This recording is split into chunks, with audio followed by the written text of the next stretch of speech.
in this example, we start from the gradient vector of the first example. You remember we did this in example 1. Now you get a vector function. Let me call it v. And what is the Jacobian of this function v? Do the calculation. It's a vector. Take the derivative of this to x. So this is f1, f2, f3. It's going to be the f1 to x is going to be 4 e to the 2x y cubed. Take f1 to y, then it's going to be 6 e to the 2x y. Take the, oops, I made a mistake. Take this to y, yes, I got the 6 e to the 2x y squared. Take this to z, I got a 0 because there's no z. The second row is the second gradient. Again, take this to x. I got the 6 e to the 2x y squared. Take this to y. I 6 e to the 2x y. Take derivative z is 0. There's no z here. The third one, you take a derivative to x is 0. Take a derivative to y is 0. Take a derivative to z is this number. That is the Jacobian as a function. So if you ask at that particular point, then you get a p, which is going to be a constant vector, because you can look at the x equals 0, y equal 1, z equal pi over 2. So e to the 0 is 1, that's a 4, 6, 0, 6, 6, 0, 0, 0, negative 1. That's the Jacobian at this particular point. So what is the determinant? The determinant at this point, you can multiply, is 4, 6, 6, 6 times negative 1 is going to be negative 24 minus 36 equal 12. That's the Jacobian at this particular point. So not hard.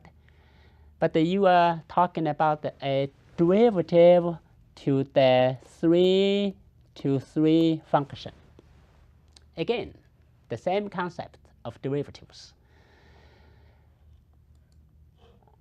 Whoa, we go to the next, called the Hessian matrix. What are we talking about? The second order derivative.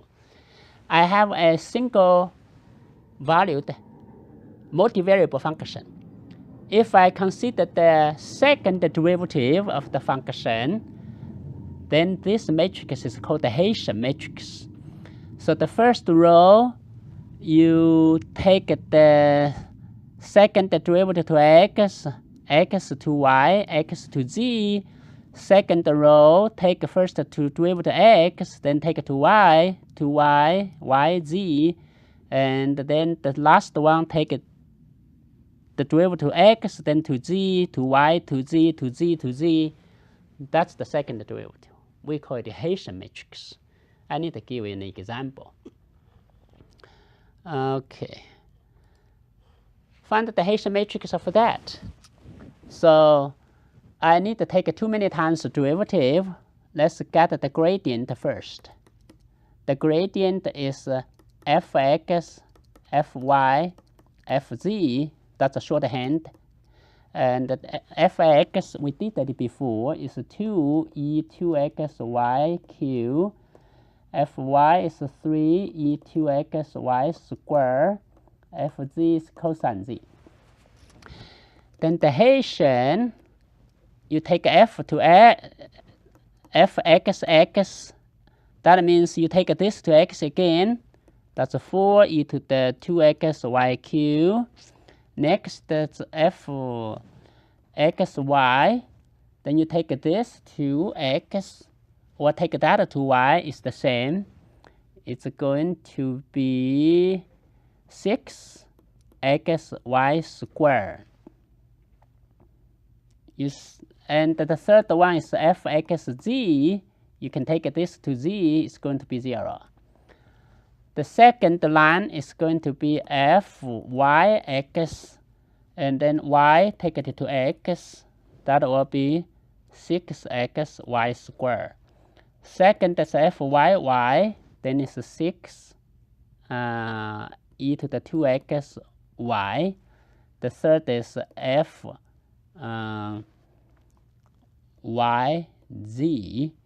and that will be 0. The third one is going to be fzx. Zx, you take this to x, is 0. fzy is 0.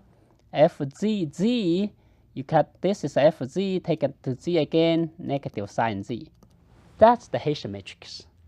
It's a two-dimensional function. Now, before we end this, let you look at this again.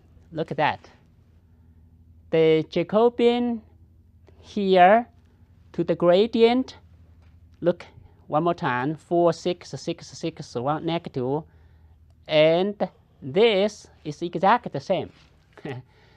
Why? Because when I talk about the Jacobian, I start from this function with a gradient. What I'm saying is the Hessian matrix of f is really the Jacobian of the gradient of f. Gradient is the first degree of derivative. Jacobian is the second time derivative. Take it twice. That's the Hessian matrix. So I prepared you the 2-3 most important concepts in multivariate, single variable or vector function. Gradient, easy one. Jacobian matrix and the Hessian matrix. You need that for our next topics. How to extend the Taylor series into multivariable function. That's what works for real-world problems.